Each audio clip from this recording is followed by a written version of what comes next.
What are the most common reasons that loyalty programs fail to meet their goals? How can brands address these? There's been a clarion call recently for simplicity, for the programs that make them easier to understand. But what are you seeing as the most common reason loyalty programs fail to meet their goals?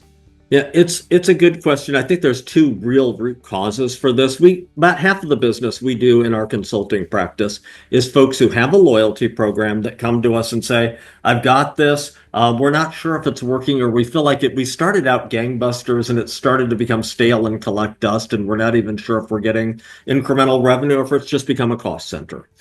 And so we'll go in and take a look under the hood and do deep dive analyses of those programs.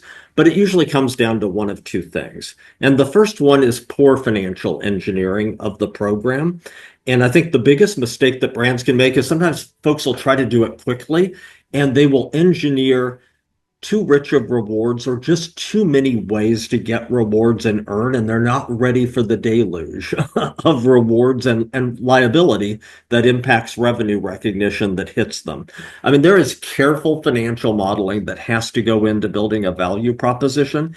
And a lot of the time that we spend with folks going, wow, you've got a 10% value proposition, which was too rich relative to your margin, and you've got these sub clubs, which are further diluting the proposition, and people have figured out how to double and triple dip and really game the mechanic, and not necessarily in a good way from a through to margin perspective. And so that's where you've got to go in and recalibrate. But if it had been designed carefully with a good financial model and simulations around what could happen, you can put guardrails against that. So that's number one.